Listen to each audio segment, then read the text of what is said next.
Corley Moore, talking to you for a few short minutes while we're waiting for the scrap to begin. The scrap will be starting here in just a few minutes, and I'm going to talk to you while everybody's logging in. I'm going to talk to you about becoming a vigilante. If you are not a vigilante, why not? It is a collection of the coolest cats from across the world, firefighters from around the world getting together in a group and supporting each other. It's an amazing group to be a part of. Every day, people are posting their questions, their problems, their advice. It is powerful to belong to. One of the best collections of people, and you can be a part of it. We got stuff like the swag. The swag is awesome. Don't get me wrong. The swag is awesome. That's not what it's about, but you got vigilante-only swag, like the custom bookmarks made by Taylor's Tins for the vigilantes. You got stuff like the blacked out vigilante hats and the vigilante shirts, all available in the exclusive vigilante-only shop, which all of that stuff is sold, I don't want to say at no markup, but like at the lowest possible price you can basically sell it for. And it's not even about the swag, although that's just the awesome part of it. We do forums. It is some of the best, most gifted subject matter experts coming in, and they have conversations. It's like a scrap. Think of the scrap, but you're in it also in the call, able to ask and have conversations and talk. It's an amazing time. We do. I've got the 4th episode of the Fire Away coming up this month. And in a Fire Away, I go live and just field questions. People post questions, field questions, and we answer and discuss those questions from firefighters across the world. It's a good time. The Fire Aways, the forums. It's an amazing time. Not to mention, every time there's a conference and vigilantes get together, we have a vigilante meetup. We're in the process of forming traditions that are gonna make and how those happen and what it means when you get like your vigilante coin, which is also another thing that's pretty freaking cool, is the vigilante coin, the blackout coin. And they're numbered, they're exclusive, and we're figuring out how that's gonna work out when we get together in person. We're supposed to recite the creed. We do this for others. Push, train, learn, master ourselves. Never easy. Never quit. Man, if you're not a member of the Vigilantes, I'm just asking you, why not? I wanted to talk to you for a few minutes while the scrap is about to start. You can go to firehousevigilance.com. $5 a month. You're a member of the Vigilantes. You can also sign up for a year if you prefer that over the subscription. Firehousevigilance.com. Become a member today, man. You will not regret it. The scrap will be starting soon. Thanks for listening to me.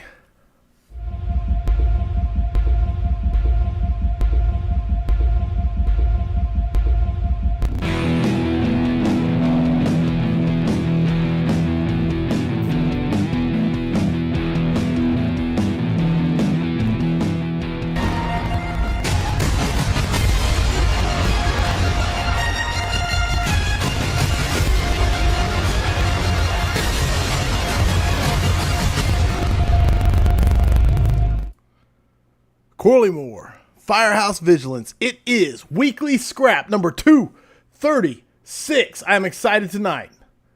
My guest is Dane Yaw, and I'm excited for this one. I consider most of my guest friends. I really do. I honestly do. But this one is a person I consider a very close friend. He has been serving in the fire service for over 24 years. He has been a training officer. He has been on USAR teams. He developed the K9 training program for OK Task Force 1. He and his partner Salsa took second place in the Iron Dog competition. If there is a technician you can be in the rescue industry, he has it. From ropes to swift water and everything in between. He's been a driver. He's been a company officer. He has put in work in the training division. Currently, he is a major in the OKC Fire Department. This is just the cliff notes of this man's life. They call him Decoupage Dane, and we're going to lead off and talk about a little bit of that. My brother, Dane Yaw, welcome back to the scrap for episode 236. Well, thank you.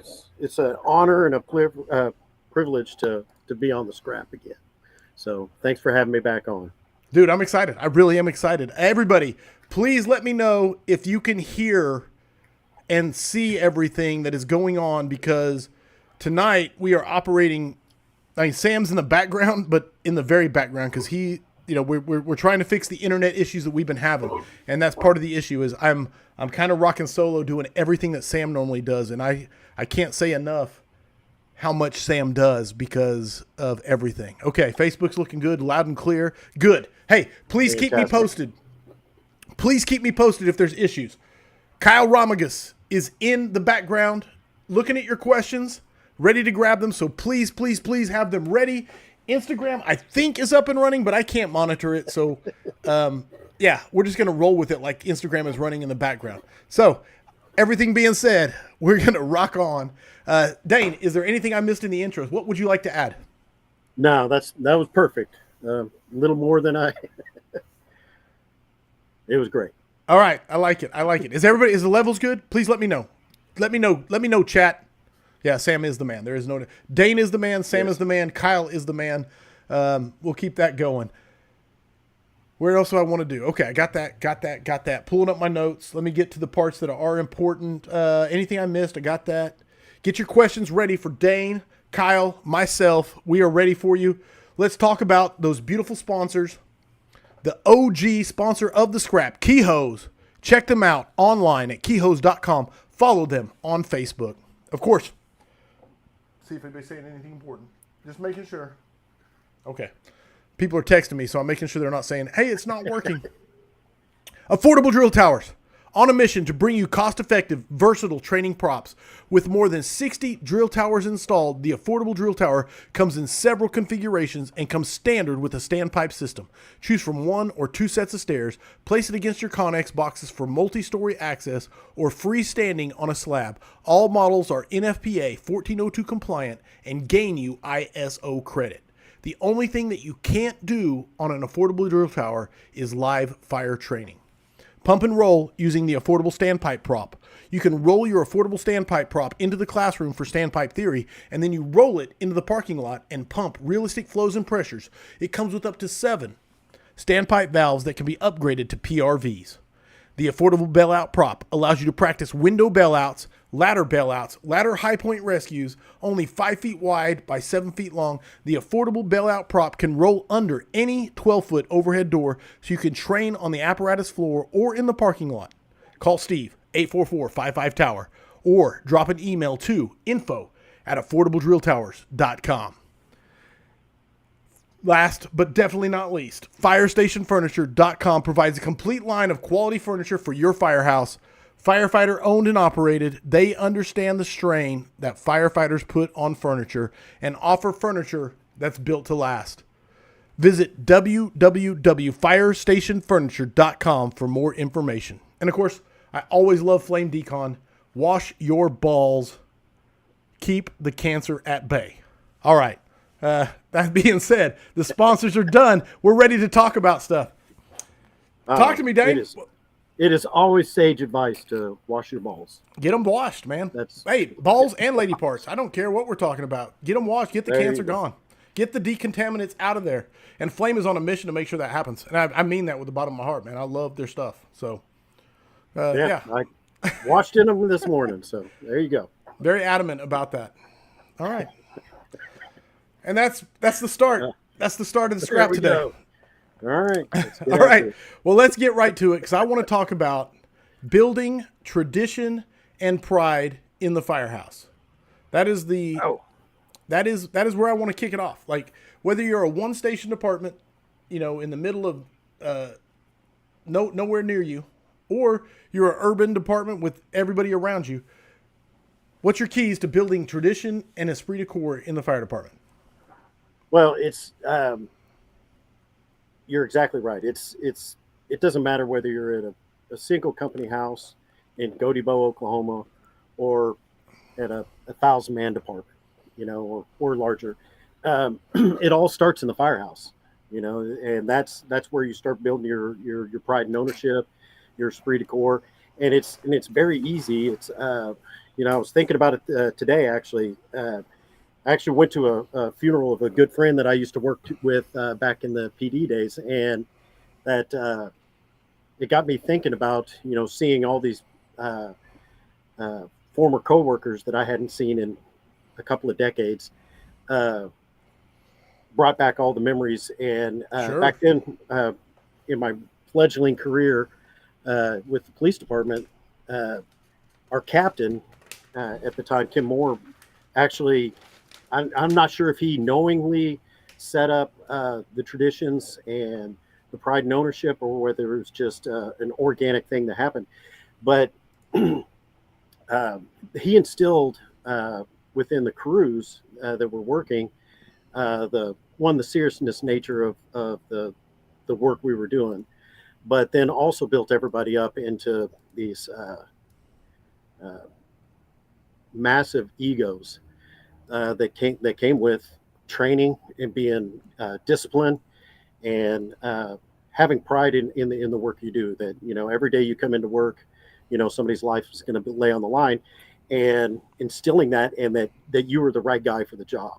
Right on. And so it was. I think that was the start of a 20-something-year-old knucklehead mouth breather uh, working around a bunch of men doing a serious job. Uh, you know, you walk it, and it's not fake it till you make it, but you walk the walk long enough that you develop that culture that they had developed in the police department, and they had a reputation that we were top notch. Right. And I think that can start at the firehouse just as easy, and it has been just as easy as doing those small little modifications with your training, developing a sense of identity that you're unique in the not only in the fire service itself, but within. And there's several different layers. There's pride and ownership within the department that you work with. But I'm not naive in saying that every department has that stellar reputation, or Right. the admin and all that type of stuff. But then you can shrink that down into your station level. And with the department I work with, Oklahoma City Fire Department, it was started several you know several years ago, um, taking kind of the New York model of this fire station, developing that identity of the fire station. And I'll bring up Station 8, which is our special operations station at the time. We did dive, swift water, and confined space rope. We did all the technical rescue was there, and then we had our hazmat. And those two stations simultaneously, the special operations stations, hazmat and the rescue, uh, developed logos that they put. And at the time, it wasn't allowed on the fire trucks, but we developed a logo for our station. There was the River City Gang. It had nothing to do with the fire station itself or the guys that were in it, but it was the historical reference. And that's what was cool about it. Is the River City Gang was a gang that hung out on the river. And if you think back during Oklahoma times, when they were running cattle up through Kansas, they would stop on the river before they got into Indian territory. So this was in Indian territory, and this was not. And the River City Gang would run up and down the river, the Oklahoma River, and rob people. Russell And cows. so, yeah, and so yeah, we have the logo was a big bull, and it had the barbed wire Maltese cross around it, and with dive and rescue and all the factors that were laid into it. So it was a really cool time. And then it was the running joke that we were making amends for our for the gang as doing good now instead of doing bad. And that Right was kind on. of the start of it. Then that led to kind of theming out the station with different things. Then that led to individual station shirts, and the department at the time was like, hey, this is so we didn't put a OKC logo on it. We didn't put OKC Fire. We just had the River City Gang logo on that. And that developed that pride and ownership. Uh, and Hazmat did the same thing. They Right. did theirs. They developed their logos. They did all that type of stuff. They started developing that uniqueness that we're part of Oklahoma City Fire Department, but we're Hazmat 5, or we're Rescue 8, you know. And so that became that separation of that we were unique, and that developed that internal pride. And the officers we had at the time were really forward thinking about it. And they were like, "You're more trained than every other firefighter. You're more skilled than every other firefighter. They know it, you know it, but always come in and show up when you show up on the scene, because we always showed up uh, when things were bad." And so they always instilled on us that to be humble in your craft. And I think that goes a long way when you're a master of your craft. Be humble, because if you come off, as arrogant and Arrogant. big egocentric, you're just going to push people off. And Sure. instead, coming into these scenes with a, hey, how can we help? How can we do all this type stuff? made people want to come to that station. We never had to we always had volunteers that wanted to come and be part of that specialness. And then that expanded to Station 7, Station 1, the big house, and everybody started doing it. And then we got the right people in administration that were actually at eights at the time when we started all of that. They We asked them if we could put the logo on the our engine and our heavy rescue, and they said, "Yeah, if you guys pay for it."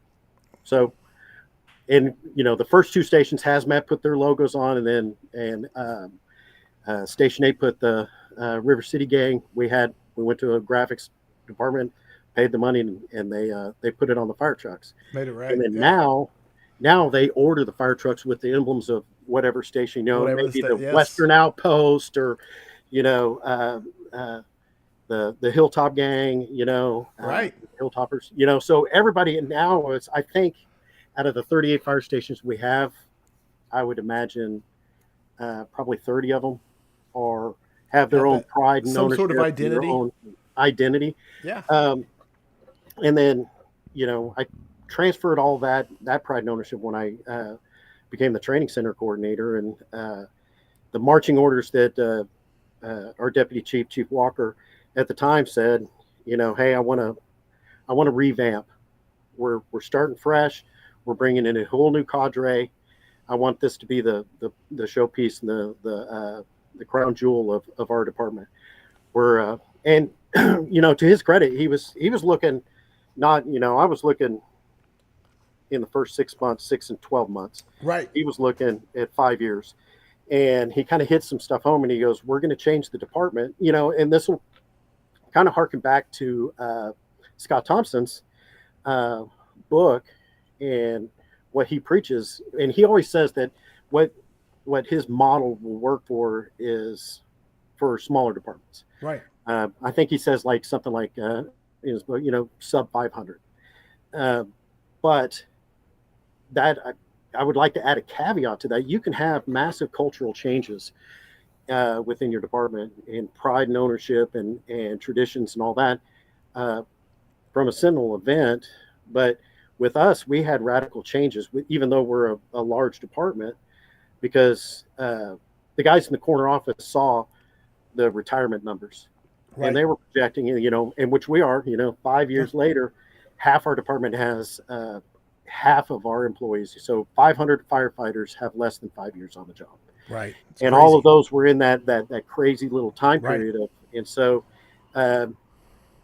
Chief Walker saw the writing on the wall that if we're going to make cultural changes in changing how we do fire tactics and how we train and the end product of firefighters that we push out, we're going to change the entire department in a 5-year span. Right. Not a generation. The training becomes so important. The first initial impact. Yeah. And not just the training, but everything that we did in training is we were molding the next generation, which was going to be the majority, right. Of the department in a very short time frame. So with those marching orders of, nothing was a sacred cow. So we looked at every process that how they did training. There was a group of guys, and that's the cool deal is if you have a bunch of like-minded individuals, it doesn't matter the size of your department. The changes that we did within the department was 5 guys. That's the power, man. That's the power of doers. That's the power of doers, man. I want to get to that, but yes. Yeah, and on paper, you look at all these individual people. If you took their resumes and threw them down, you'd be like, "This. There's no way in hell this is going to work." We had computer nerds, and we had hardcore rescue guys. We had hardcore engine guys, and usually those egos don't mesh well, and everybody wants to push an agenda. But so anyway, it was me and Justin Lorenzen and Court Smith, Wiley Gapehart, Paul Davis, yes, Wes Sitton, and a couple others. Right. That we sat around. I know it's hard to name names, but no, I'm going to leave. Bobby Mercer, Shorty, and Summers. There was a ton of people that came in during that 5-year period, but they all bought into the bill of goods that we initially started. That initial cadre of people that spent 3 or 4 days doing whiskey flights at Henry Hudson's and drawing out our marching orders on, and nothing was on off the table, and taking notes on bar napkins, and then implementing all that stuff. And so we had some. Wiley was ex Marine. Well, I think he was Army. Some Navy. So we had previous experience come to the table, and it was brought up early on that when a colonel came into a you know tanks around and moved everything around, and they kind of made that base by changing some things, changing the look of things Right. into that tradition and that pride and ownership. So when we went in, we painted the drill towers, painted all the doors red, started decoupaging, if you would. We started adding, expect fire, expect victims, and adding all these little subliminal decorations to the training center that was, subliminally adding pride and ownership. The previous training staff had painted on the middle, which was beautiful, in the middle of the bunk room at the training center, the logo, and nobody was allowed to step on the logo. So they were going in the right direction, and then we just took the mantle and amped it up. And that's usually how things go. Is you build on the blocks that came in. Just like Station 8, where we came up with that logo, and then it just mushroomed. And one guy was like, "Hey, we're going to change the day off board," and they changed the day off board and made a table for the kitchen table, because we had 3 different tables. It's a big city, so none of them, all of them wobbled and all that type of stuff. So right. we had a shoring class, and so we're doing structural collapse, and we just took all the leftover lumber, we just disassembled everything, cut it up, and made a kitchen table, and T-spot shores, and were the legs, and it's just engraved everything and poured epoxy over the top of it. And that was just, and then another guy. Is that truly where you got the nickname Decoupage Dane? Yeah, yeah. It's an easy model to every station that I've been in. You can go into every station that I've worked at. I haven't worked at a ton. I've been fortunate enough to only work at like 5 stations my whole career. All of them have been, except for now, have been in downtown, so 601 district. But you can go in there and go, yeah, he did that, or he did that, or he did that. And so taking that model, and Bricktown's Bravest was Six's little moniker. We changed the logo, added it in, put it on the side of the truck, and it started. But then with that, it's just not the decoupage, it's the attitude that comes with it. Right. And pushing, the training, and there's a lot of, psyops, if you would, on your guys, and building them up and investing worth in them and their pride and ownership. And then, well, yeah, because if they don't buy in, it's all pointless. It's all paper mache.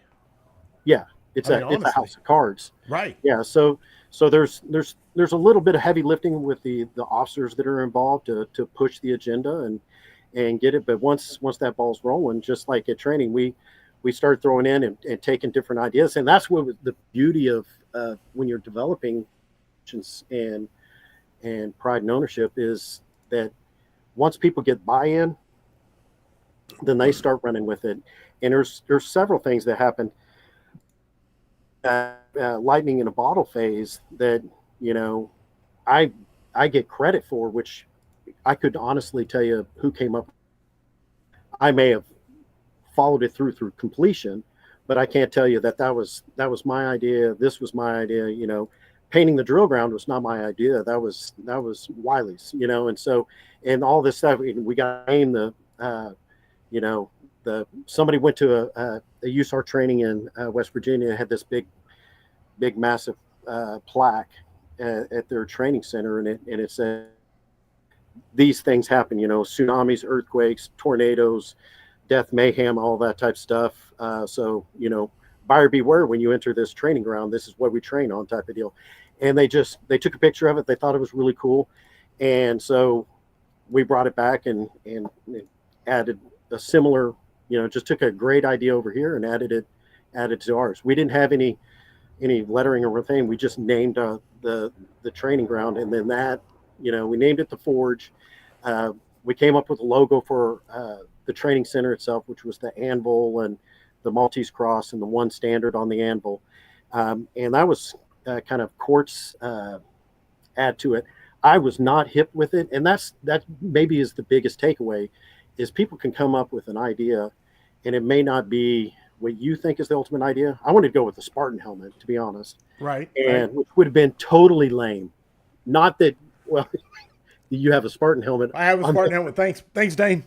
Thanks. No, Appreciate you. and so now it would have been like, oh, you got that from Corley, and it was like, no, but he came up with the anvil, which I thought was kind of bland, to be honest. Right. No, I'm with you. It's the different people's personalities playing out.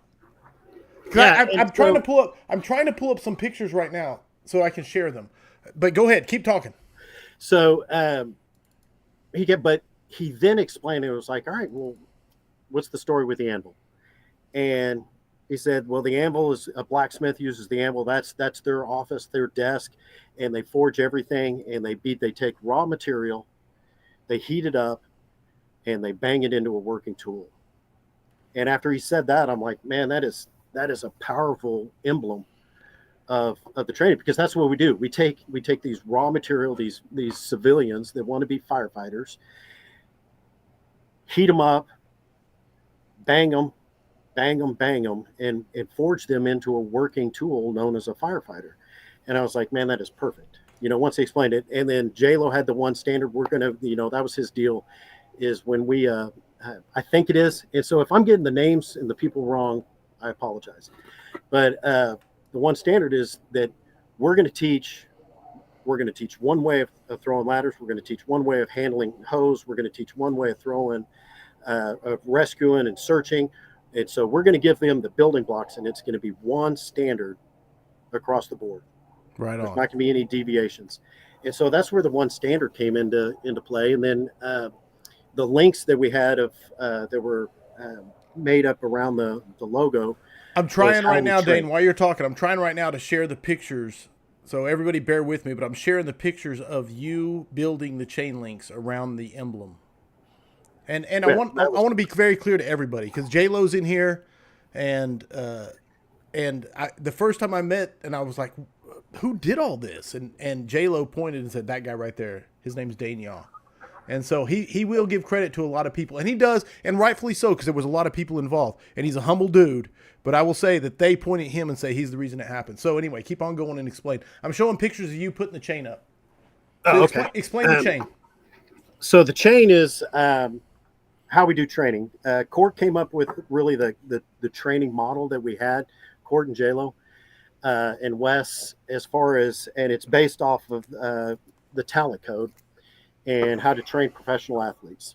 And we're, often referred to as industrial athletes. And so, you learn the ladder, and then once you learn the ladder, that's your first link. The next one is you pull that ladder in and out, and you get comfortable with that next link. So it's like 15 steps to throwing a ladder, right? Throwing it on your high shoulder, finding the midpoint, doing all that type of stuff. And you just incrementally add links to this chain. So at the end of the deal, when you have all these links tied together, you're doing a second floor VES, and at the same time we were training. So our academy is not, we trained on this function, and then we trained on this function. We trained on this function. We trained on all the core elements at the same time. So that took a lot of pre-planning to make sure that nobody got ahead. And there was a lot of late nights after the day was over of training recruits to make sure that everybody was staying at the same path. Right. So that at the end of academy, everything's tied in together. In the last, 4 or 5 weeks, we're training on adding the ladder links into the hose handling links so now we have a coordinated fire attack with VES, because search is added into the ladder work. I'm going to draw you in and say, explain the links and the relation to the recruits that come into this fire department, because they're looking at the pictures of the links wrapping around. Logo. You put the logo and the links wrapping, and the links going up and down, and they're looking at that right now. Yeah. And so I want you to Okay, and explain so yeah, go ahead. Because it's powerful. so we had the logo, and the logo came first, and that's what I was alluding to earlier. Is that everything's a building block, and somebody comes up with an idea, and it adds to it, and then it's this snowball effect of great ideas. And so we had the links because that's how we trained, and that was the sole end of that. And then our logistics guy called and said, "Hey, we're decommissioning all the chains off of all our rescue units. Do you guys want them?" And we're like, "Yeah, sure." I way underestimated how much he was talking about. Pallets of 55-gallon barrel drums full of heavy chain, and I was like, "Crap, what are we going to do with all that?" Right. And then somebody added in that these links are not only how we train, but the links are the people. And so and this will go back to how do you develop tradition? Right. And you just do it, right? You start, you come up with an idea of what that tradition is going to look like, and then you just keep running it and repeating it. And so we had all this decommission chain. We're trying to figure out what to do with it. They brought it in, and the idea was hatched that we're going to give each recruit the first day of academy, they show up a link. And told them, this link is a symbol of you as a firefighter. You look like everybody else. You look like when you're walking around town in your recruit uniform, nobody knows doesn't know that you're a recruit. They think you're an Oklahoma City firefighter. Right. But one link by itself does no work, right? It's a keychain Right. or a paperweight, right? It can't do anything. So here's your chain. You look like us, but this is a symbolic reminder that you are always representing the Oklahoma City Fire Department. And when somebody washed out, we would cut their link and throw it down on the floor of the podium in our main training auditorium. And so there's a sea of broken links. And so every time we made a special point of, hey, if you noticed one of your brothers is not here anymore, they rang the bell. That link is wake. We don't want it added into our chain, right? And we also front loaded that, we wanted to add, I'm going to kind of backtrack. We wanted to add in, because like I said, we had several Marines that were on the training staff, and they had Hell Week or Hell Night. And so we wanted to emulate that. Court and J-Lo did a version of that, like in 2015, and how they pulled it off with just the two of them, because they didn't have really the blessing or I shouldn't say the blessing. They didn't have any right. Like massive support from the organization. They kind of just did it on their own. Right. And so they did what we do now during EUDCM or extended training day, which is a 24-hour day of training where we do mock fires, live burns, and car fires, and 82s. And it started off very not small. It was actually fairly large, but it has grown into this massive thing where we have volunteers. The field personnel come in, they take days off. Yes. So that they can come and you guys invited us down to be a part of it from a neighboring suburb. Yeah, we've been a part of it. Yeah, and that was awesome, and I would love to have you guys back out again. It's because especially now that we have automatic aid with you guys, it's great to have hands-on training with your guys, with our guys. We threw your guys into the mix. Probably, and I want to explain, I'm not trying to cut you off, Dane. I'm not, but just to explain to everybody, it's a 24-hour training thing where all the recruits come in. It's the culmination of all their training for the year. And it takes place over 24 hours, and they come in and they cook breakfast. They report to duty. They get assigned to rigs. They go and do mundane inspections. They go and check hydrants. They make calls. They do everything in between, and it's 24 hours, and it culminates in the night into they respond to a fire alarm that turns into like a 3-alarm fire, where pretty much everybody's responding. There's a mayday, insert whatever you guys curveballs you want to throw at them. And it's not just the recruits. The recruits man the rigs, but now the volunteers are coming and they are driving the rigs. People who want to be drivers eventually are coming down and volunteering to drive the rigs. People who want to ride out are coming down to command the incident. You know, it's a powerful thing. I got pictures I want to share with everybody while I talk about it here, because this Yeah, is go my ahead. And it was just one of those traditions that we didn't understand, intent. didn't intentionally know the ramifications. But we initially pulled in guys that we knew whether were solid and didn't was regardless of rank, and brought them in.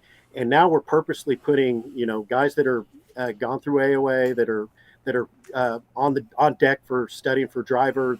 They're in the driver's position. So these recruits, this is the first time that recruits have actually been around field personnel.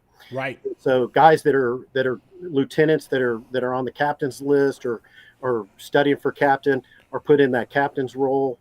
And it was kind of a really unique deal, is that the recruits were stressed out because they were working around real firemen, Right. and the real firemen were stressed out because they didn't want to look like asshats in front of the recruits. So everybody, and then of course what happens, everybody's out of their prefrontal cortex into their midbrain because they're stressed out, and they make mistakes, and it's a learning curve for everybody. And the big learning curve for the officers, or the guys that are acting up, is they're used to being told, hey, fire tech, this, and then they make those decisions. They're not used to being a micromanager and having these recruits and say, hey, I need you to pull the number one cross lay, pull it up to the alpha side door. Right. I need you to grab irons. And so it made them become more of a thinking officer, and giving them skill sets. And then not only that, they're having to command these large fires they were having. So it was really cool. They wear their radios, their And sound that's the sticks, they run yeah, it, and that's they the never know when a call's going to drop. that's the And strategic and tactical spin out of it. And that's amazing. The reps you get there. That's amazing. What I'm going to talk about right now in this next couple minutes is I'm going to share the pictures of my son going through it, right? And the fact that he got that chain at the beginning of the recruit class, you know what I'm saying? That's what he was given. And he looks at this chain on the wall, and then he goes through eudicium. And the thing is, at the tail end of that, that 24-hour shift, everybody lines up, and they then get to go in front of that anvil, which sits in that classroom the entire time, right? right. And you get to come in there after you pass through eudicium, and you get to come in there and you get to go and put that chain link in that bucket, and pay for your passage, and the chief of the department is there to greet you. And Yeah. it's just an amazing experience that all ties back to that whole. And here's the thing: is it's you developed that how many years ago? 5 years ago, maybe Yeah. About 6 five years years ago. ago. I'm just throwing a number, but that's all he knows forever. Yeah. That's his. And That's his. That's his vision. The OKC Fire Department forever. that's the biggest con job of traditions. Everybody can go back to the traditions within the fire department, all the weird things that people do, the Santa Morta candles that you light every morning, and Right. you Right. know, we Oklahoma City has this weird tradition for breakfast. You always it doesn't matter what you're eating, you have to have ranch style beans and rice. And why that is, I don't know, but and most of the time you end up throwing that out, Right. right? But if you don't cook it, people will Right. bitch. Where's the ranch style beans and rice? Well, you didn't Right. eat it last time. Hey, jackass, what's about tradition? And the best I can I'll tell the story on it, and I don't know if it's true or not, but it fits the narrative of that was started way back in the day uh, as an homage back to the original 16 firefighters that were volunteers that became paid, and got paid 50 cents a day, and Gotcha. that's all they could afford to eat. And so we've got it fat and happy, and it doesn't matter if we're having filet mignon, but we're going to eat ranch style beans, and pay it back to the like an homage to the links that came before you.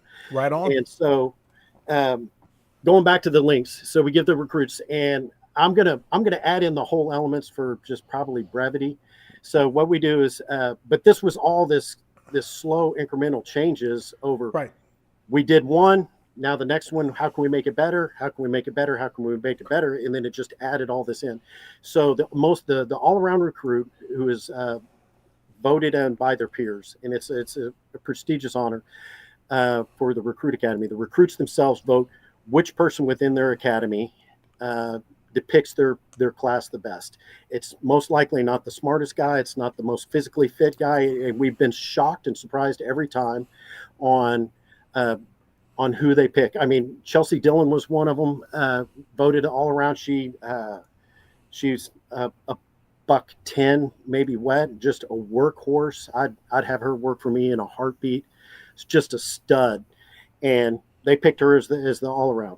And so the all around comes in the first day, and the all around from the previous class comes in and talks to the recruits the first day, or it's actually the third day. But and they give them this speech, that this is your link, this is what it represents, blah blah blah blah. And then someday somebody's going to ask you for your link, and so they carry it around with them, and have it with them in anticipation that they're going to be asked for it, which they get asked for it at the end of EUDCM. And they give them the whole story behind the chain of, these red chains here represent the 16 volunteers. And then that's the start of the chain. The next link is the next academy that started in 1890. The guys, and it's fairly accurate. We have some gaps in historical data, Record keeping, right.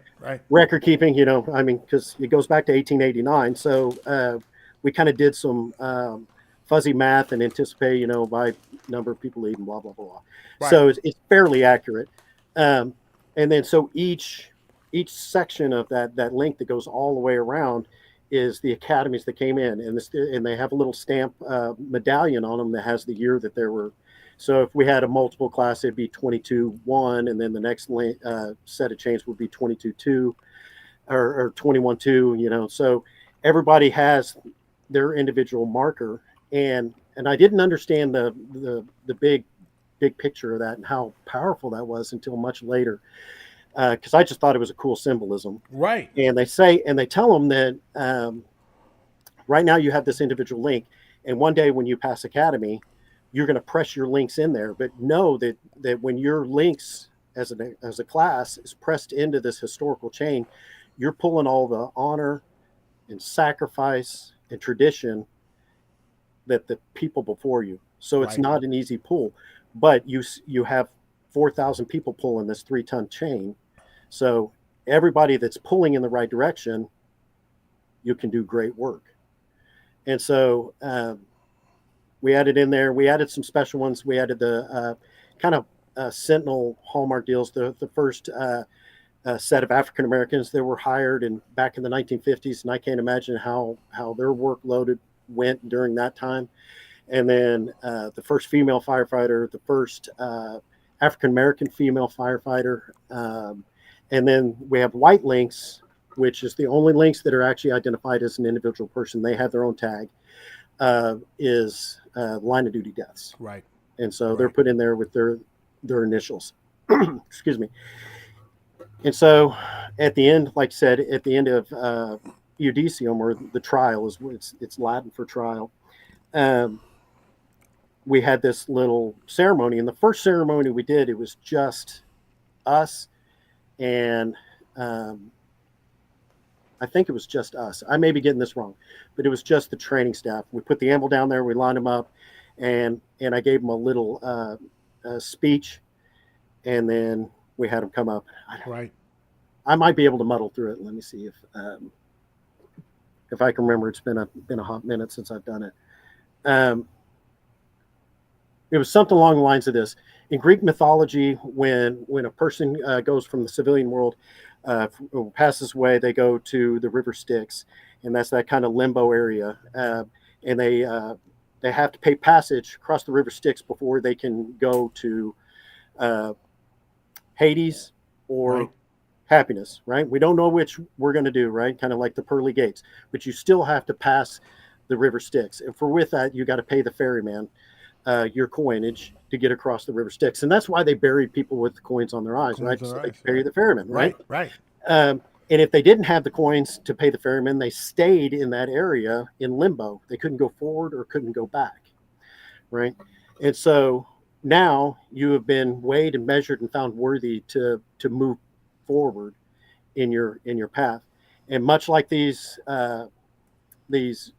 civilians that are crossing the river Styx, you're going to have to pay the ferryman because you need to go a passage from your civilian world to Hades. Your office is fire and brimstone Right. and work, right? But first you have to pay that ferryman, and so it was much better rehearsed than that. Right. But Right. that's Right. basically the gist, right? And so they would come up. They would all line up in front of the drill tower. We had the anvil down there on this pedestal and a sledge. There's kind of a cool story with how we came across the anvil, but and they would come up. They would drop the coin or their link into a bucket, and then they would symbolically hammer their link on the anvil, and then they would go by and say, and then this training staff lined up on one side, and they would shake hands with everybody, and they say, "Welcome to Oklahoma City Fire Department." Right on. And we kind of told them that this is your graduation. You're going to do the fire department graduation for your family, but this is for you and us that Right. you've been weighed and measured. And so we did that the first year. The next UDCM was the battalion chief of operations asked, and it was very interesting because this has happened multiple times. They asked. It was not like, "Hey, I'm going to show up." The battalion chief at the time, Chief Smiley, he's a deputy now. He was like, "Would you guys mind if I attend?" And so at the time we would do it on the weekend. So we come in on Saturday because we had the drill field, the maintenance shop, everything. Right. Everybody was closed, and we could run with our hair on fire and do a bunch of crazy things. Which plausible deniability on the corner office. There were several phone calls of like, "Hey, we just got a report of a semi fire near you guys. Did you guys light a semi on fire?" And it was like, "No, we didn't light a semi on fire, but the car behind it. So from the highway, it looks like the semi's on fire." So we had, it. Yes, but no. Try to make it yes, but no. So yeah, we tried to make everything as realistic, Right, as humanly possible. And so Smiley asked if he could come down, and so we just added him into the mix. And then so I gave my spiel, and then he added in a little bit of his spiel. And then the next time, the fire chief, the deputy chief of operations, asked when EUDCM was coming up. He was like, "Hey, can we come down? We'd like to." And these guys showed up on a Sunday morning at 4:00 in the morning. Right. Dressed out, in uniform, cold as crap. Right. Right. And jumped in. And now it's the command staff. The command staff comes down, and so the training center coordinator gives his spiel. They add in all theirs, and it's kind of cool because Chief Kelly, our fire chief, actually minted coins just for that. That's amazing. That ceremony. And so when they drop their coin in, he gives them a handshake and says, "Welcome to the Oklahoma City Fire Department, my brother or sister," and he's palming a challenge coin with them. So now these recruits, and so which back to your no, it goes to my son. My son, that's all he like. It might have been Chief Kelly's first time there, but that's all he knows is the chief. The chief shows up when that happens. Yeah, this is what happens every time. That's all he knows, and that changes the future of the tradition forever. And exactly. Anyway, I got pictures I'm showing out. Let me get me back in here. But I got pictures I've been showing. I've been kind of scrolling through them, including one of me, you, and Jack at his graduation, the family graduation. We're all in our Class A's looking good. But other than that, I will hide this this window and get back in here. So, but no, it's amazing, dude. It's amazing. And the thing is that is not as powerful as that is. It's only like 5 years old. Yeah. And in that you're exactly right, and that's what I was kind of talking about is the peek behind the curtain on tradition is everybody assumes this tradition has been gone through the dawn of time, and it's not. A tradition is a sentinel point that started here. Every tradition started somewhere at some point, and then they just kept doing it and refining it and doing whatever. And so the first time we handed out links, those cats, all they knew was this is cool. I gotta try. I'm gonna try and read some. I have me and you have been talking, and I've been neglecting the audience. So I'm gonna try and read some of the stuff coming in here. There's a question in there, and I'll get to the question, Jim. Jim, it's a great question. I want to get to it. Cameron Cooper said, glad to have a link in that chain. Love you, Cam. Love the fact that you're part of it. Taryn Rooney said, I have been a part of every ETD since my own recruit year in 2020 and still get chills every time during the ceremony. The tradition this training staff started is still alive and thriving in the department. Thank you, Major Yaw, for leading with influence one standard with some raised hands. So get some raised hands up. Raised hands. There you go. That's a good looking logo. It's awesome to be part of Night as a volunteer helper. I've done it, and it's really, really neat. That's Smith Megan checking in. I got more questions coming. We're going to get to questions. I promise we'll get to questions. I'm just trying to catch Dane up on Scott Thompson. Man, there's some good names in here. I wanted to read some of. Man, I've already lost too many. Okay, I'm going to try and catch up. I'm going to get to questions. Are you ready for the questions from the audience? Sure. Scott Hope Jr. wants to know, what is your key to identifying the types of traditions you want to build? Man, that's a good one. I think if you the success that I've had with developing traditions within our own department is making it unique to that individual and building up that uniqueness within an individual. So if you take those layers of pride and ownership at the top level as a blanket over the entire department, and then drilling it down from the entire department's honor and tradition to your station level's honor and tradition, and then at the station level, it's shift by shift. Each shift has its own unique pulse and rhythm and vibe, but they have that common. Like right now, I'm at Station 31, which is the doghouse.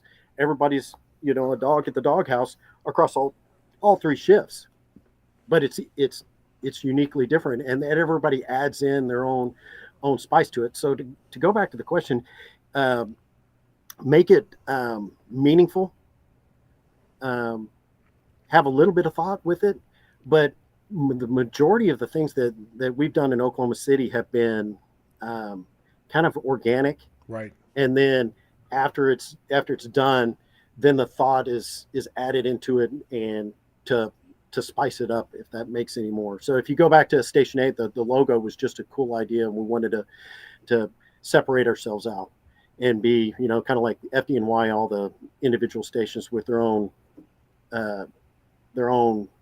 identity. Yeah. And so creating that individual identity and then bolstering that up with your own shift traditions, your own building your guys up and fostering that. It's because if not, it's just a big poster on the wall, or it's a slogan on a door. Yeah, it's poster board. But if you don't hearken back to those things, like expect fire and expect victims, or the hoses that we had in there, do your job, be all in, and all that type of stuff. Some of the things that we did, sprinkled around the training center is that needs to then once you interject a little decoupage in there, you need to have some thought process and how to integrate that into conversations about leadership and conversations about responsibility and responsibility to your crew, right, responsibilities to the citizens, responsibility to that, and then that opens the door for everybody expects doctors and rocket scientists to show up on the thing, and the best way to build pride and ownership is to really hammer home of, are you the guy that you want when your family calls 911? Do you want your station to show up? Right? And if not, then you need to make cultural changes, right? Or you need to call out the station that's showing up to your house if they're not up to par. Does that make sense? Oh yeah, it makes sense.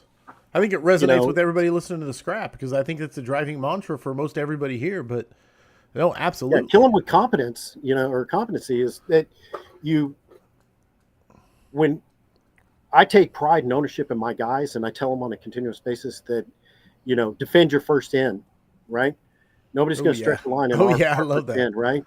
And what does that entail of defending your first end is is being solid on your maps, and being solid on your where your plugs are, and being solid on your setbacks, and being solid on your right, all that training that you go in, and work in those scenarios on the, we're like everybody else. We run 80% of our calls, maybe 80 plus are EMS calls. But man, what a perfect dry run on an EMS call to go. The majority of our my first in district is either heavy industrial, Section 8 apartments, and then scattering of houses. Mm-hmm. And so there's always these teaching moments of, you run a medical call in there, we do the check the smoke detectors and all that type of stuff. But then it's like, hey, we catch a fire here. What's our closest plug? Are we going to have to do a courtyard stretch? Or are we going to have to stretch fire? If this Right. apartment that we were just in, right? How are we going to force the door? What tools do you need to force that door? And, is it a formidable door? Is it not? And there's all these talking moments that you can add into just a routine medical call, further pushes back on that honor and pride of being a professional firefighter, and I take out the paid part.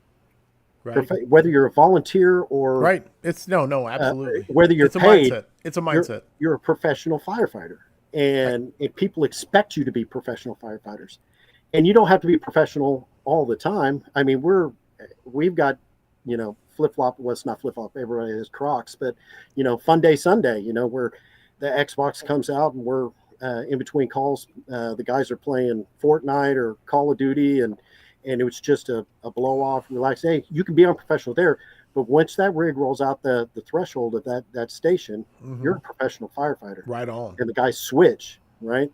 And so there's a fun aspect and a serious aspect of developing that pride and ownership. I'm not sure I answered the question, but I think you crushed the question. I think you absolutely crushed it, especially when you said defend your first due. I think that was the timestamp of the night. I loved it. Instagram's coming at you. Firefighter Greg White wants to know, what cigar is that? This one is a CAO, Connecticut. Okay. With a torpedo tip. I know nothing about cigars, so everything you said was Greek to me, but I'll believe you. Well, Sabrina, my wife, Sabrina, I had a rough shift, and she said, I said, I'm heading home. I'm going to stop by the cigar shop because I don't have any cigars. She's like, don't worry about it. It's a mile from here. I'll go in. And what she did, unfortunately, was took all of my labels. So each cigar has a little label on them. Right. And so she took all the labels. Well, the labels I saved were all my high dollar cigars. I didn't even want to know how much she spent, but she brought probably a dozen cigars, and I bet you. So you had saved labels. Yeah, I saved labels like, oh, someday when I'm rich and famous, I'll buy another one of these. And she took those and said, "Hey, get me some of these from my man." And she went to the cigar shop with all these labels and said, "I want these." Because my man's coming home. He's had a rough day. Yeah. So I don't know, probably $400 later. So is this one of those? Huh? Yeah, this is one of them. So okay, fair enough, man. I absolutely love it.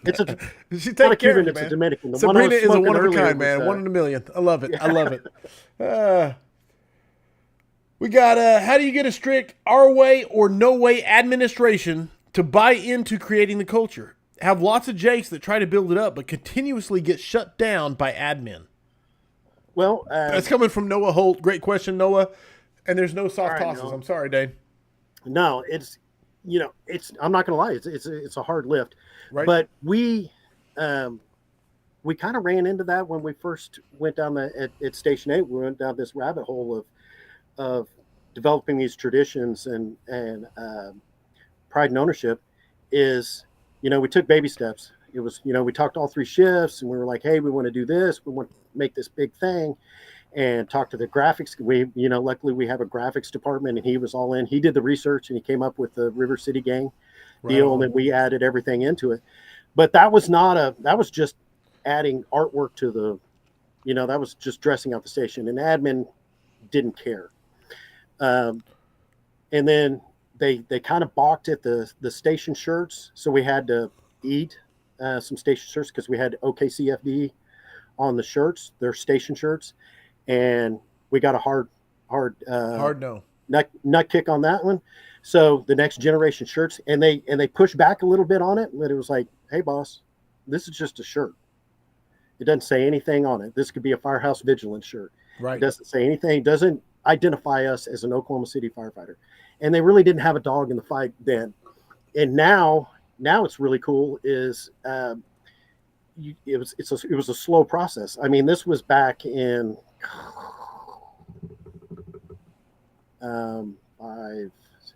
like 2007, 2008. And now how we fast forward, 14 years or so of now we have Oklahoma City Fire Department Class B uniform with our logo. Nice. So we have a doghouse logo. It says Oklahoma City Fire on the back, and that's our Class B. That's approved. And the only caveat with that is if I change stations, I have 90 days to actually, I think it's 30 days. But 30 it started. days to But get, it started. get But it up to started. yeah. Yeah. It started with yes. a picture on the wall that then started the station shirts, then started the ask and of can we put the logo on the rig. That was kind of a weird ask, but we and there was some pushback even from a receptive audience is like, well, we don't have budgeted money. I can't go to city council and say, hey, this. So Right. everybody passed the hat, collected money, and said, well, if we pay for it, can we do it? And it was like, well, shit. Okay. As long as it's tasteful. So now all the logos that when we build a new station or somebody wants to get on the train, they have to submit a logo to admin, and it has to be approved. They've shot some down. Sure. The Zoo Crew, which was Station 18, and Brian Arnold can remember that little battle. They actually made shirts and everything. It was really cool.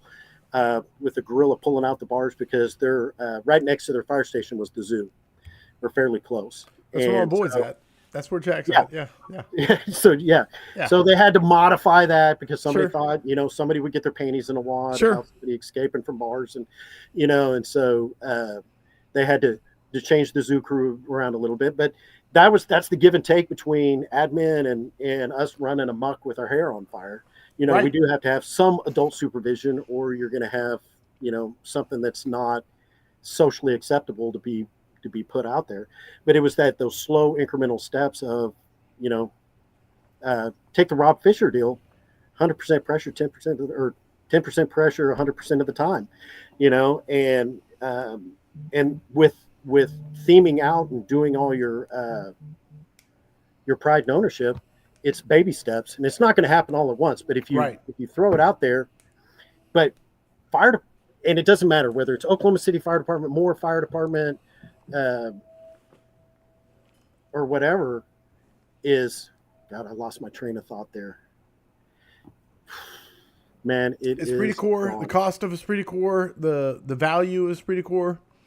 I'm trying to tie you back in. I can't remember the original question. Right, and it doesn't matter. There's always going to be. It doesn't matter what department you work for. We, as a fire department, as a career, we self-limit. Right? You hear it all the time. Hey, I want to. Let's go with something mundane like nozzles. Okay. Right. So Brand X over here is, I saw a demo on that. They're really cool. Right. And then somebody will say they'll never go for it. Right.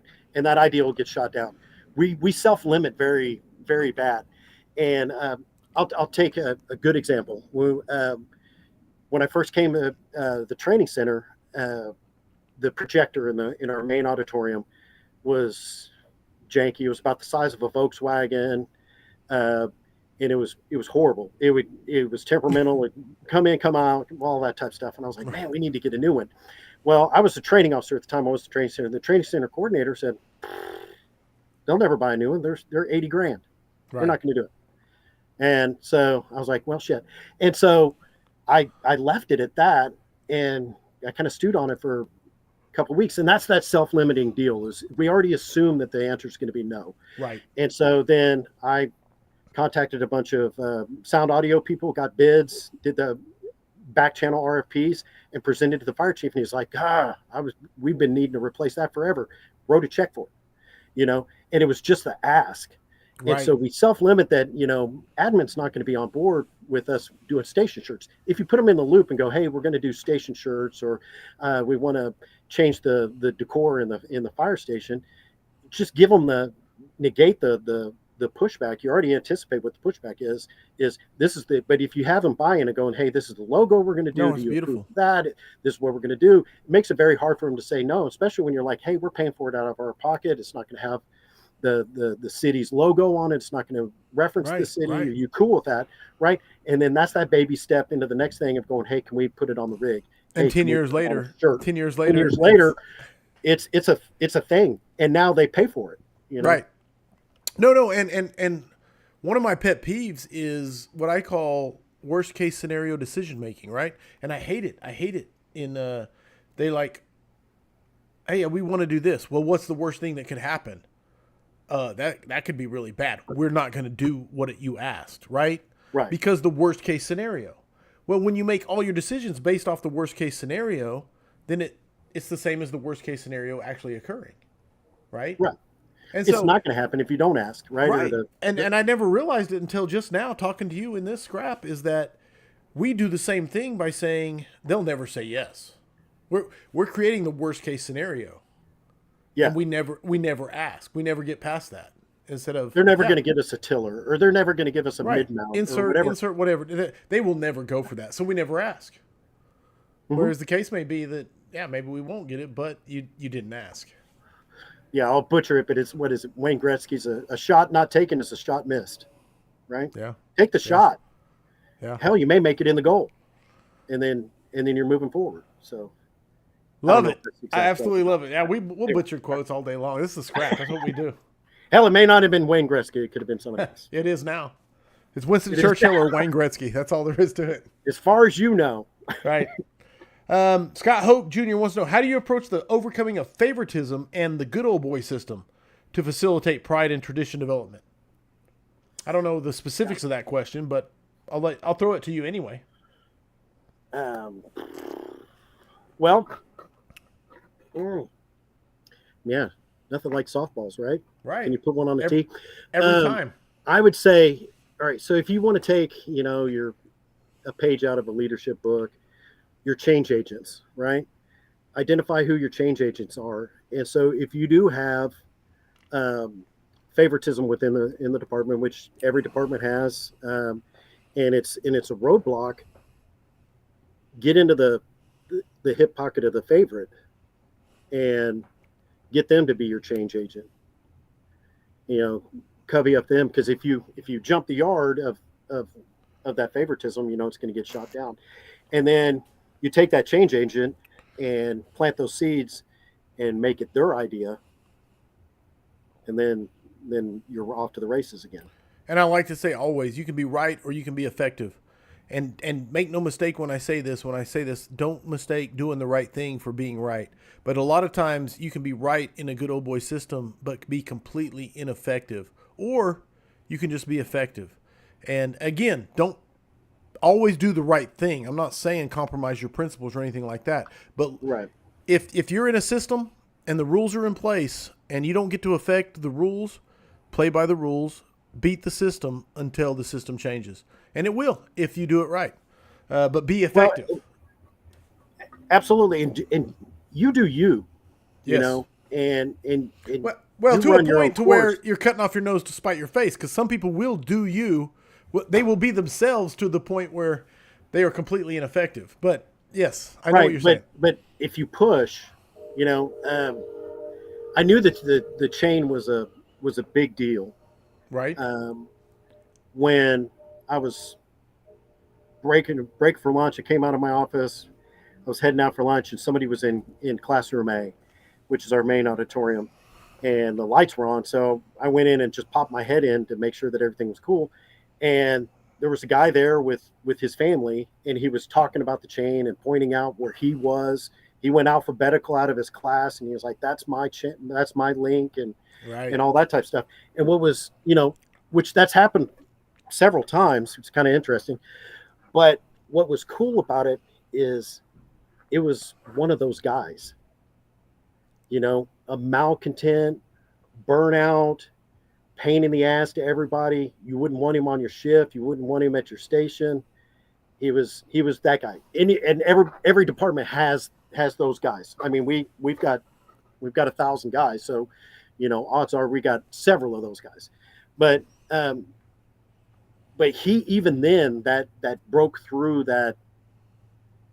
He may hate his job, but he sure did love that chain and the Right. pride and ownership enough to bring his freaking family that was And say, visiting up to show him this is my link. this is me. Yeah. You know, No, that's and awesome. so that's I you belong to can break this. through. Yeah, this. Yeah. Yeah. This. No, that's powerful. So Dude, I'm telling you. Outsider looking in, being able to experience it, A, before my son was even involved, and B, after. I mean, I'm very, very proud. Jim Platt coming at you. One of my favorite people. He said, was there a specific event or was this just a brainstorm around the kitchen table that started this tradition? Specifically, I'm thinking he's talking about the chain and the anvil, but no, that was like I said, that was we had marching orders, uh, and they were very vague. Change what we're doing. What we're doing is not effective. okay. Change what you're doing. Release the demons. Check with run with your hair on fire. But we still didn't. We still had a checks and balance. Everything that we did still had to go through admin. Right. Um, even It wasn't the carte stress blanche. inoculation. It wasn't a blank No, yeah, check. we didn't have carte blanche. We had carte blanche to come up with whatever we wanted. Uh, Now, implementing whatever we wanted was a different story. And some of the things that we came up with, we uh, didn't come to fruition, but a vast majority of what we came up with did.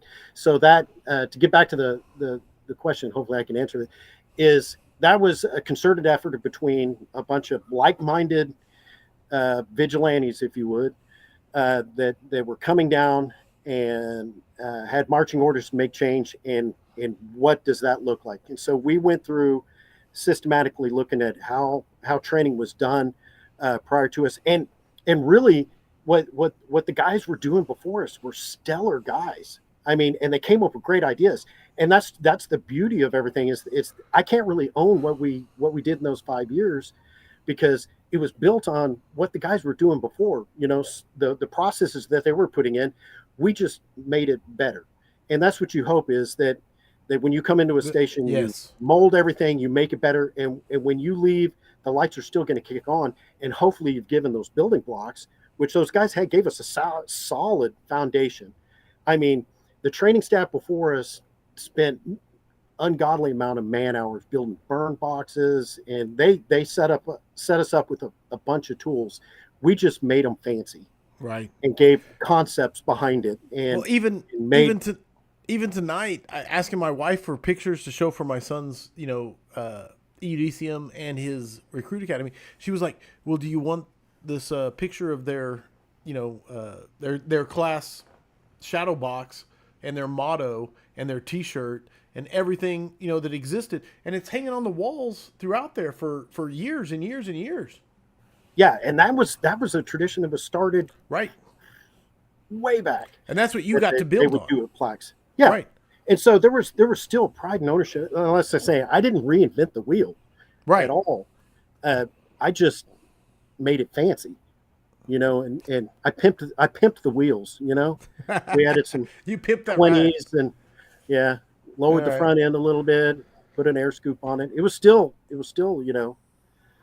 No, there the was so building much blocks there, were man. there. There's so much there. It's Yeah. awesome, man. And and and that and and that was started why they started that that originally, if you go back, and so those that are not familiar with the Oklahoma City training grounds, there's one wall that has every class picture and who was involved in the training and all that, and that goes back to like 1970.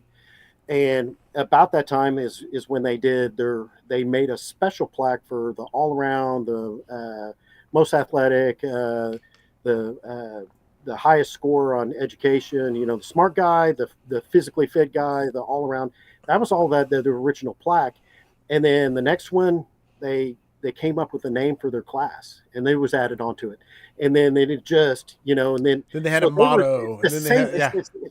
It's that same concept of just having what you have, and if you don't have it, make it, and but if you do have something, add on to it, Right. And and make it whatever you better. make, someone coming after you will add on to it. But you have to make something, and it takes doers. Yeah, Yeah. just doing it. Yeah. I love it. Okay. We're getting to books. I want to hear book or books, man. What should firefighters be reading? I always love this question. It's my favorite question I ask. Um, well, if you're into training your guys, um, I use this book quite a bit.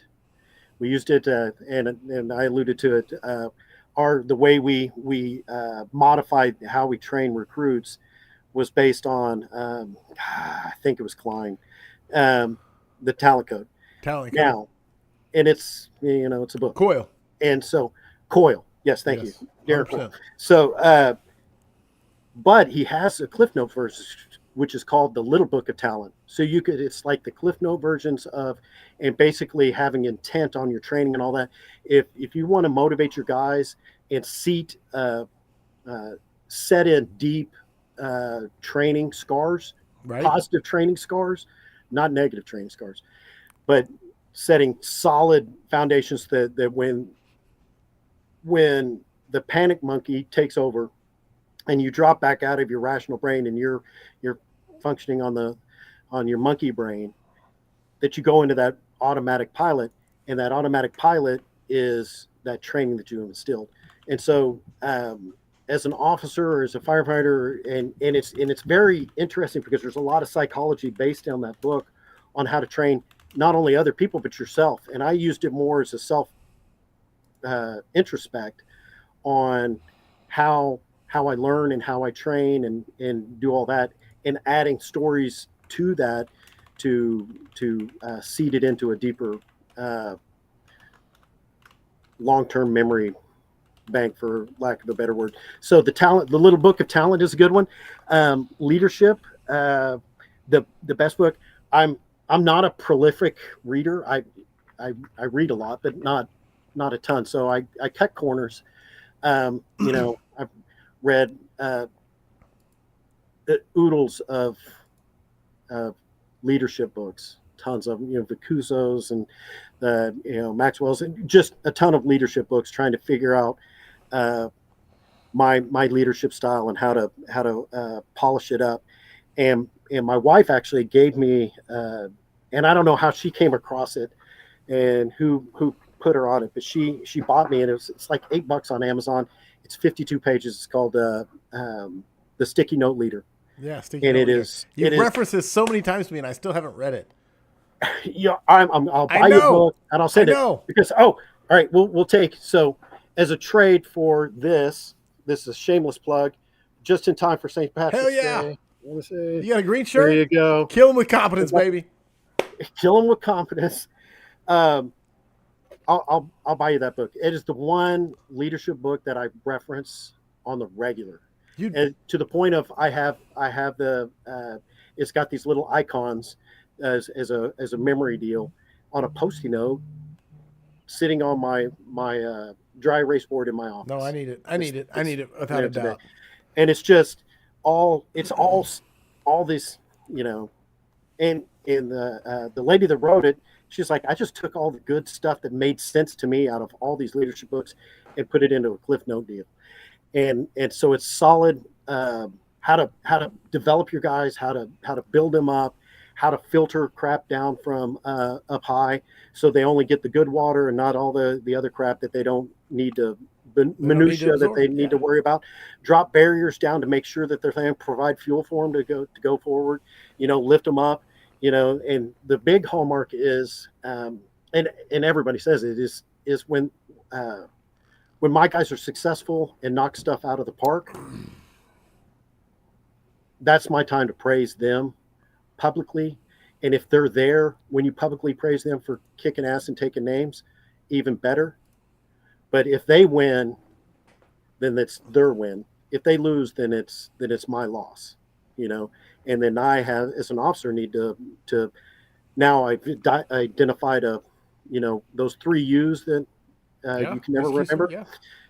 Yeah. Yeah. Unwilling, unable, or unaware. Yeah. They may be, if they're unable, it's because or unaware, that's a training issue, or that's a management issue that I Right. need to address with them, so that I give them the skill sets and the Yeah. Removes tools that obstacle. for them to be successful, removing that obstacle. Right. So it's like I said, those are two that I use pretty regularly. I love it. I love it.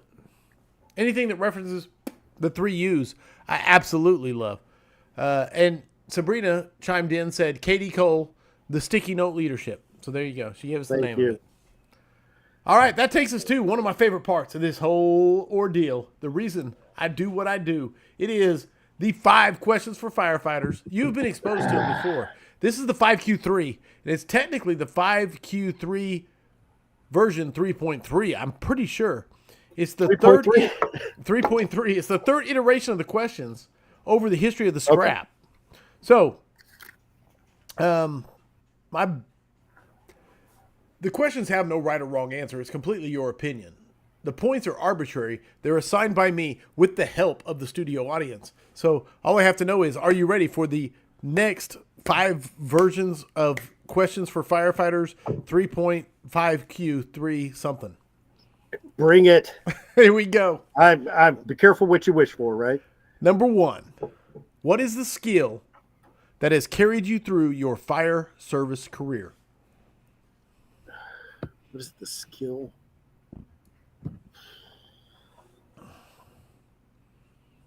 And everybody, just so you know, I didn't send these to Dane beforehand because we're such good friends. I assumed he knew them all. So, all right, and this is a skill that I am terrible at, and anybody that really knows me knows that I'm terrible at it. So they're gonna be shocked that I'm gonna push this out as a skill. There was a wise owl who lived in an oak. The more he saw, the less he spoke. The less he spoke, the more he heard. Why can't we all be like that wise old bird? That's not a skill, but the skill is situational awareness. Paying it, which I'm admittingly terrible at. I'm just now in developing my emotional intelligence, and I would say the best skill to have in the fire department is a high EQ, is paying attention and having the situational awareness and listening instead of formulating a question or your response to the question, listening to the question, listening to the environment and paying attention to the environment of your guys. Because if you're going balls to the wall and not paying attention, you're going to miss the guy that's over here that's having an issue, or you're missing a subtle comment that is made at shift change that then turns into this big blow up between some shift war because you were not listening and paying attention. You were just talking. All right. And running through. So I would say having situational awareness and being and that's really a kind of lame blanket statement, because you can add situational awareness on the fire ground and situational awareness at the station, situational awareness at home, all of those things. But if you can master that, it would being, and like I said, it's a daily grind for me to not be narcissistic Dane, and being more empathetic, paying attention to all the things and all the inputs that are coming in. I would never use narcissistic to describe you, but I understand what you're saying. I understand what you're saying. How about selfish? Yeah. Okay, that's a little better. I would never take that. Brian Arnold said skill, ... stunning good looks and the ability to speak. So I think he's giving you a lot of credit. I love BA. BA is awesome. He actually texted me a book, Turn the Ship Around, which Sabrina just got through reading that one, actually. So, is that Marquet's book? That's another. Abershaw's. It's Your Ship is Abershaw. Marquet. David Marquet. Absolutely. Turn the Ship Around is I can't remember. It's basically the crux of that he was going to get this flagship. Oh yeah. Top modern thing, and then spent years studying every nut and bolt, and then he gets handed a turd, and then he has to spend his whole time going from station to station, which that is a great learning lesson for leaders in the fire service is Absolutely. paying attention, right? He empowered his guys to tell him and inform him and explain what their job is. What he was developing was pride and ownership of their station, their ship, but not only just that ship, but what they did on that ship. Oh, And then this absolutely. guy from high above had spent the time to do it. And which goes back to, Chief Kelly coming in and Jack Scott's first and only Udicium, that this guy, the pinnacle mean guy in the corner office, that, oh my God, that's the man, the goat over there, is taking time to lower himself and invest in my experience. And so, yeah, that's a great book. 100%. No matter what, you already got max points on number one. Easy max points. I wanted to say this because you said it in your answer, situational awareness. I wanted to bring up, and I didn't get to because we talked about so much tradition and morale building and esprit de corps. But your class at FDIC this year, situational awareness, man, 100%. Yeah. You're teaching at FDIC, and I want to get everybody a chance to come and see you. Yeah, super pumped. If you guys are going to FDIC, I teach the last day.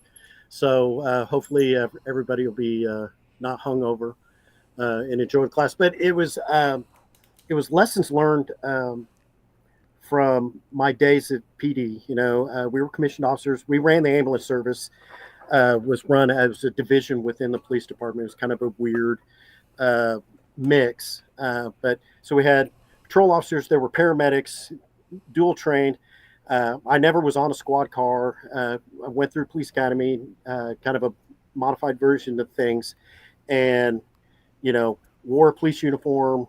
It said Norman Police on the side of our ambulances and all that type of stuff. But that was I didn't realize at the time. The trainings are too radically different.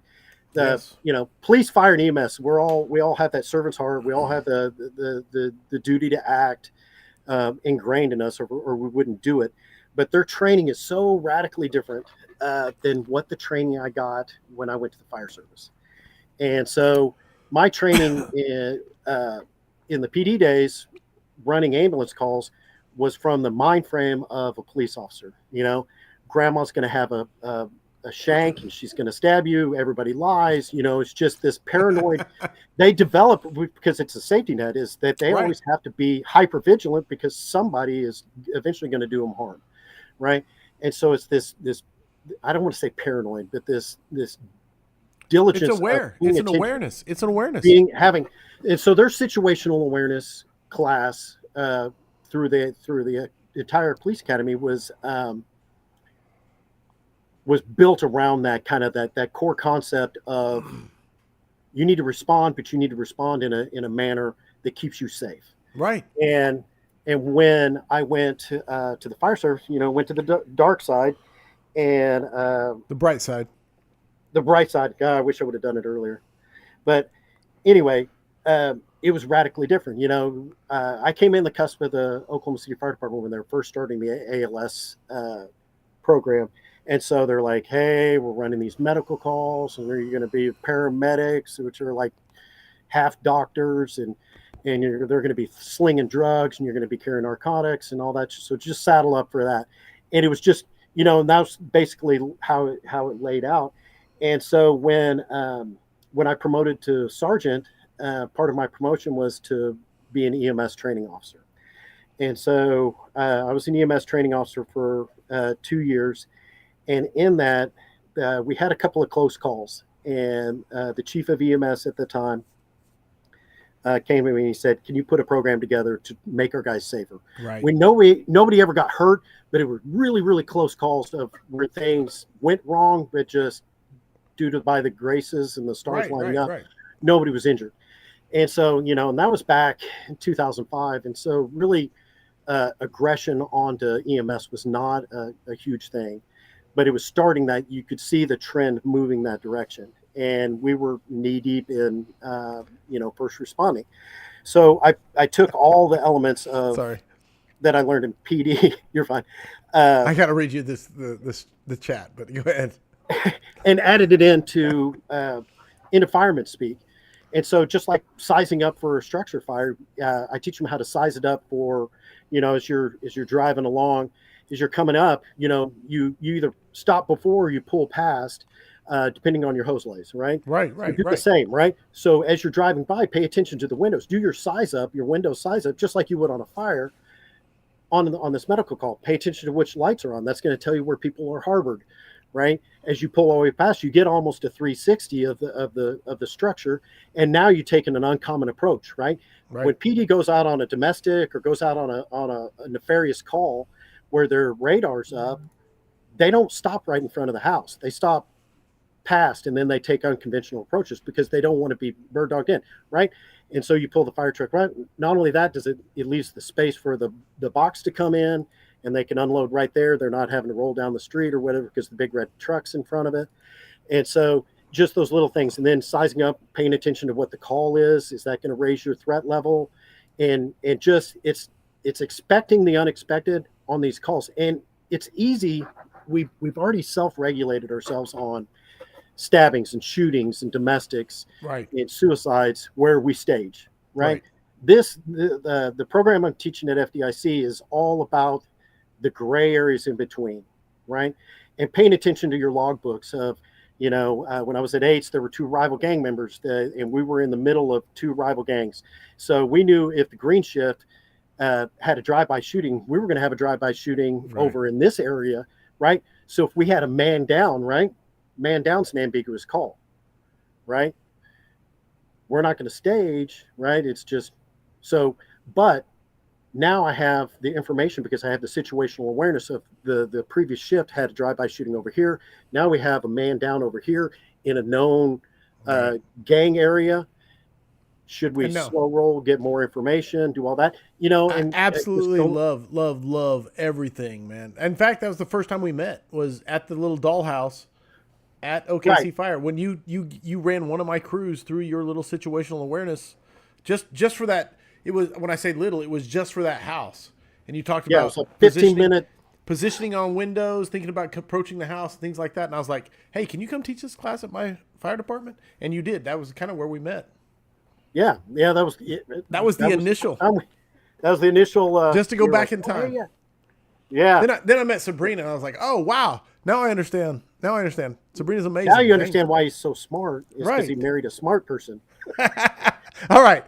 Max points 1 and 2, easy max points. Number 3, and I have to finish the question. What is your favorite fire service tradition, excluding the firehouse kitchen table? Time in the bay. I'm at a chief station, and so it's a 3-bay station, and we have space behind the chief's car. And when they replaced our furniture, we took the old broke down furniture, put it out there, and it's the smoke and joke time, and we call it the second best chief's office. More work is done, and more talks are done, and more impromptu organic diffusings and debriefings and damage control and happen behind the bay. And that is the coolest little tradition. Now, I've got, the firefighters come out. They used to just like peek around and make sure we weren't talking chief stuff or all that type of stuff. Right. And, it's like, yeah, sure, come on in. And, the next thing you know, the entire station's around there and we're telling war stories and old stuff. So we've moved from the kitchen table, which still stuff happens there. But now we have the smoke and joke time. And I think that's my current cool tradition that we have at that fire station. All right. I actually screwed up and skipped number 2, which is my favorite question, but it's because we were talking about your class. So that's my caveat. Number 2 question, my favorite question, and I want to hear your answer to, is it's job town. It's time. You are responding. You are en route. You got to think of the scene from Backdraft where Steven's trying to jump on the rig with his gear, but the guy slaps the tape in the tape deck. If you're old enough to remember tape decks. What song are you playing en route? En route to a job. All right, so I'm going to steal somebody else's That's fair. song. And it's Children of the Sun I by heard that earlier from you. Billy Thorpe. Yeah, I was actually replaying it when we were doing the mic checks and all that. Right. And I was like, why is this playing on my Spotify? So, So, and it was explained to me that the first, God, if I can remember the words to it, but people of the earth stood waiting as the ships came in one by one, and an old officer of mine was a metalhead from back in, and really this is not a metal song at all, but it's a little rocky. So, and he said he always imagined when we were responding to calls, the song was playing in the background, and he just, oh, I love this song, and he put this really cool spin on it of the ships were the rigs. People of the earth just standing. When we're running up on a job, people are all standing around us and watching these ships come in one by one. With the what was it? People of the earth. I'm gonna have to hum it. With the lights of 1,000 sunsets. So he was, as they came in with the lights of 1,000 sunsets, the children of the sun.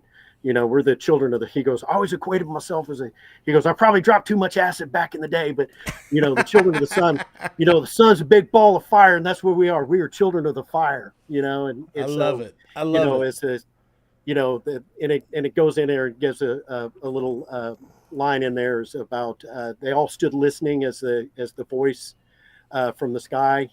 Our sirens coming in and all that. He goes, I always thought that the children of the sun was a perfect song, and it actually fits really good because the intro it's like the song's like 6 minutes, and so the intro is like a minute and 40 something seconds before the songs actually start. Right. So it just kind of ramps up into which is perfect if you threw it in the old 8-track. That's when you're given, you're looking at your NBC, you're getting all your stuff, and you're getting your ducks in a row, and then the song starts. So you have time to kind of, this is where we're going, this is what we're doing, and then here we are, Children of the Sun. Ships coming in one by one. So. I love it. You got max points. Absolutely. 3 for 3. Number 4.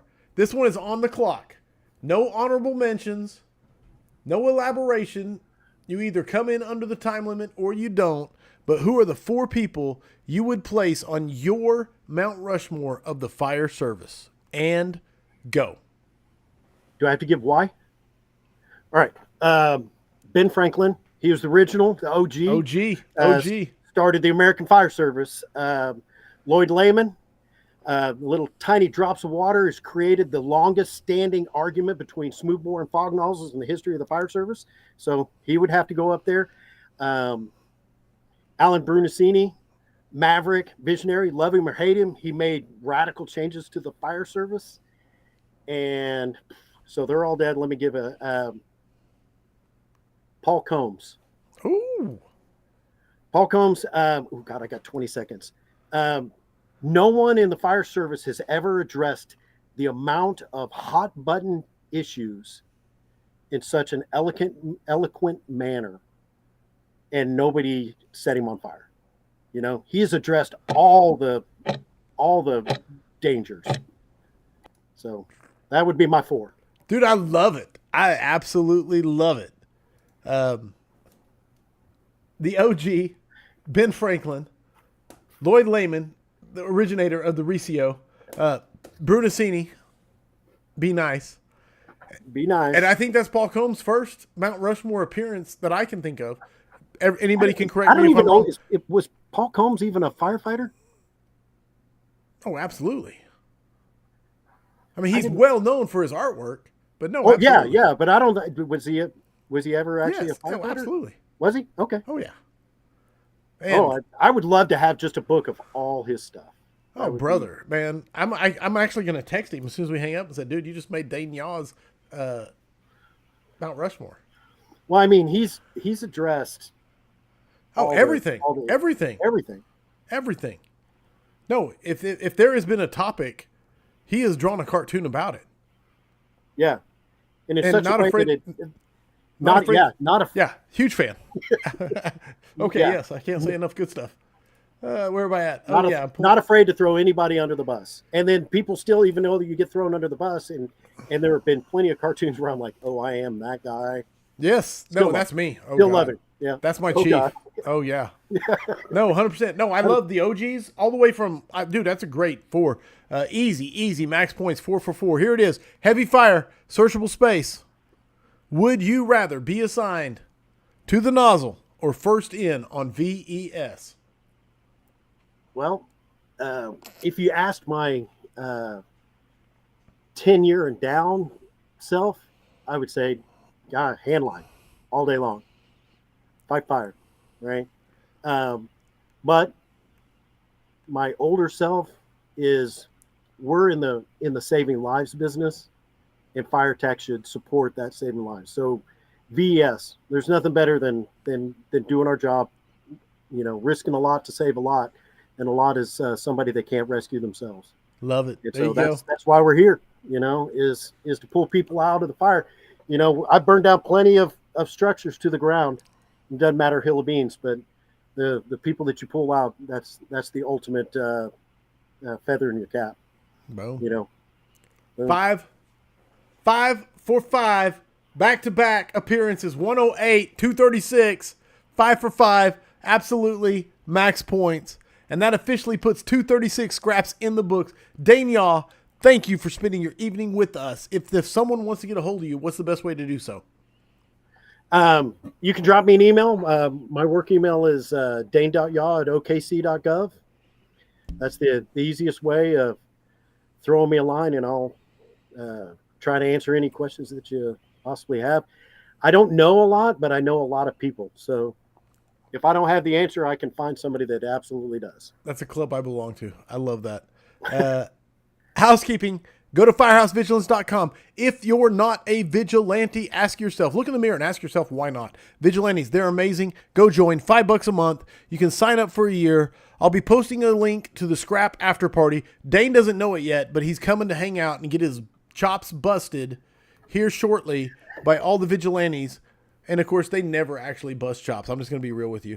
I'm very proud of this. V50, I talked about at the beginning of the show. If you want to make a change in your life, man, get the V50. Become a part, man. It is a great way to build habits.